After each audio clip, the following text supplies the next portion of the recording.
델타 변이가 빠르게 번지는 데에는 증세가 기존 코로나와 다르다는 이유도 있습니다.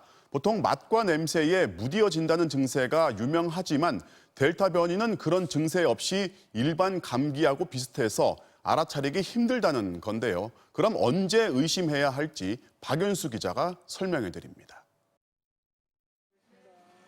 지금까지 알려진 코로나19의 주요 증상은 발열과 오한, 기침, 그리고 후각과 미각의 상실입니다. 냄새나 맛을 느끼지 못하는 특징적인 증상이 있어서 빨리 감염을 의심할 수 있었습니다.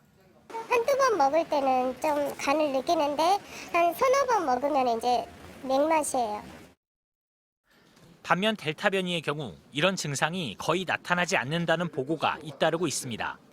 두통과 인후염, 콧물 증상이 가장 많았고 발열과 기침이 뒤를 이었습니다. We don't even see loss of smell coming into the top 10 anymore. This variant seems to be working slightly differently.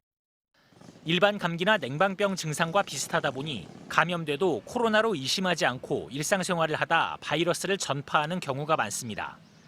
문제는 이런 델타 변이가 확산하면서 다음 달이면 다른 변이를 누르고 우세종이 될 가능성이 적지 않다는 겁니다.